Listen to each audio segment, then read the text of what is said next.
こ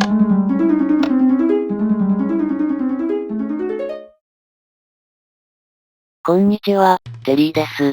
こんばんは、ゆっくりです。ご視聴ありがとうございます。ありがとね。さて前回は、久々にリスボーン拠点に戻って記念品の整理をし、メサ探し前線に戻ってきたところまでです。心機一転頑張っていきましょうか。地図が 6×6 の正方形になるのももうじきだものね。そっちは確かにもうじきです。もうじきといえばこのシリーズももうじき1年になりそうで、私は一体何をやっているのでしょうか。あ、それ考えてはダメよ。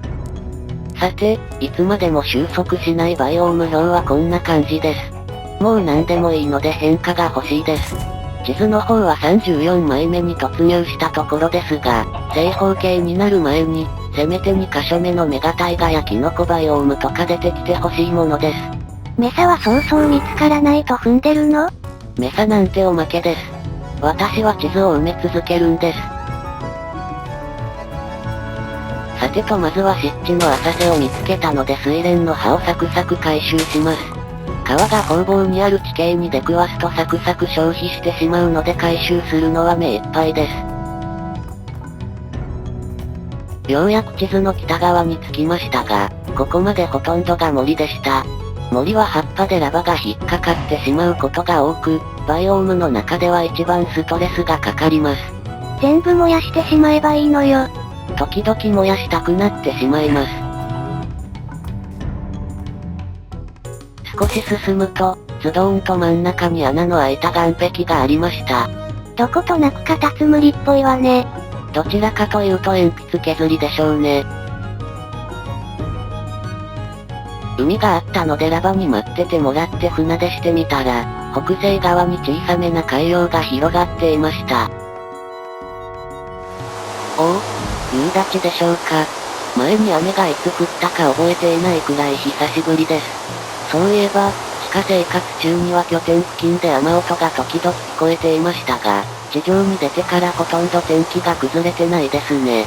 なんででしょうか。雨にログアウトしてもらうか少しだけ迷いましたが、やっぱりうるさいので晴れてもらいます。あれ？雨が上がらないメリットってあったかしら？雨というか雷ですね。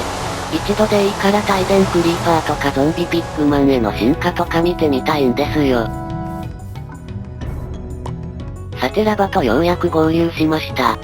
少し今来た道を引き返さないとならないですね。海洋を埋めるタイミングをミスるとこうなるのですが、見極めがまだ難しいです。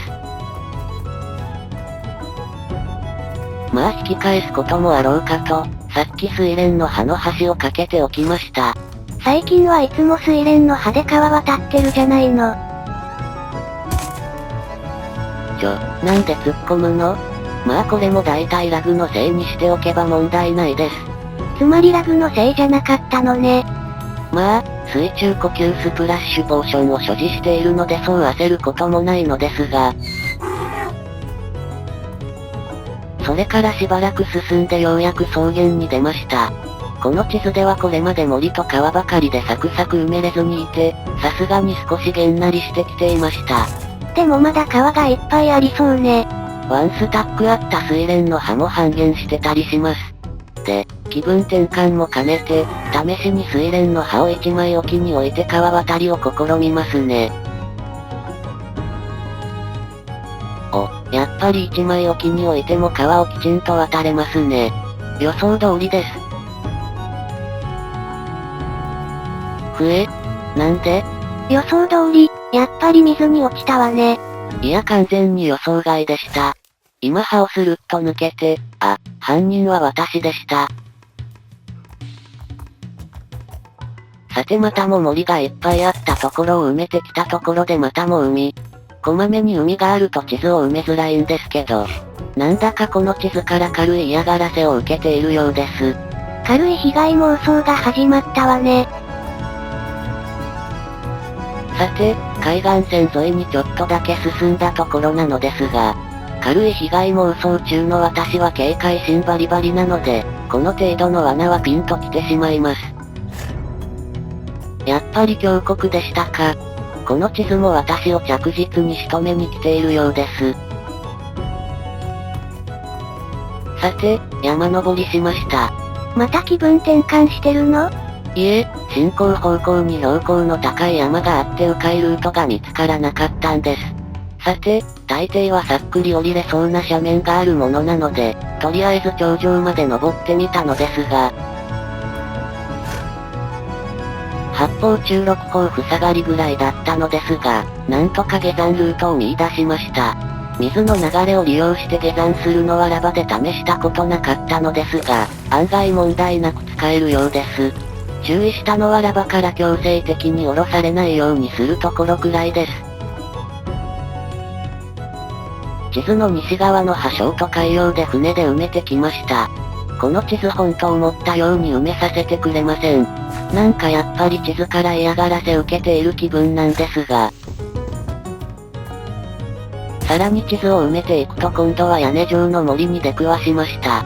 森ばかりです。しかし、屋根状の森なら葉っぱの上を駆け抜けていけるので大丈夫。なんてことありませんでした。それにしてもよく落ちるわね。いやいや屋根状の森で落ちたのはほんと久しぶりです。たまたま気が緩んだんです。信じてください。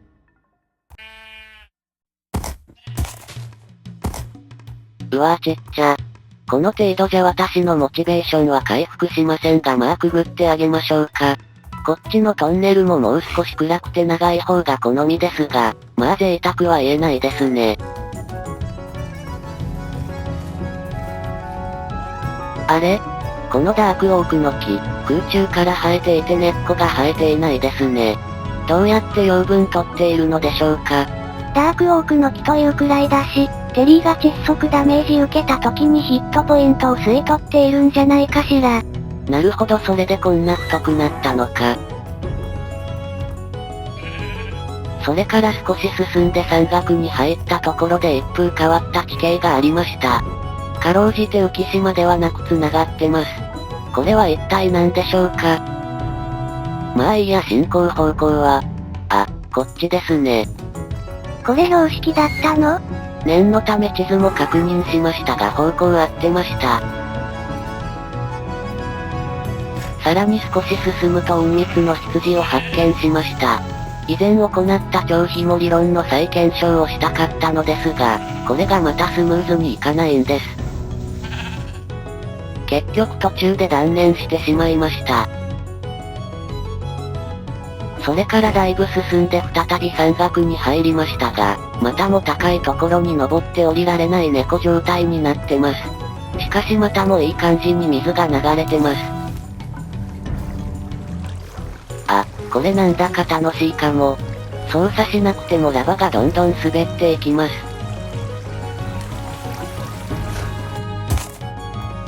さてまたも嫌がらせの森を突き進んでいるところなのですが、よく見るとそこの巨大な穴ぼこの様子がおかしいです。水流が途切れてしまっているようね。山の斜面などの途中で水流が途切れているのは今まで何度か見ていますが、しっかりとした穴ぼこのところで途切れているのは初めて見ました。それから2分ほど進んだところで村を見つけました。しかしちょっと規模が小さいような。小さい小屋が2つ、それに井戸と畑しかないようね。井戸がひどいことになってますけどそれは置いておいて、過去のプレイを含めても、最もかそった村を見つけてしまったようです。これひょっとして、その穴の先に巨大な地下村があったりしない？あれば楽しいですがないです。しかし、ここまでの高さがある井戸は初めて見ますね。水を汲みにくくしてるのかしら。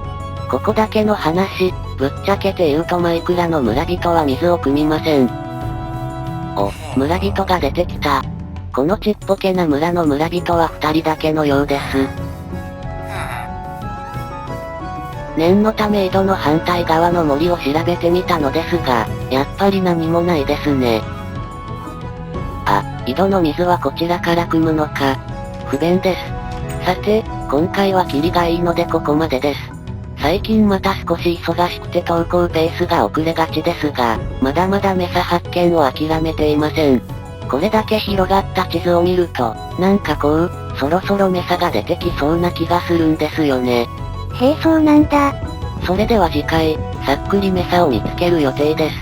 夢を抱くのはいいことだものね。ではまたね。バイバイ。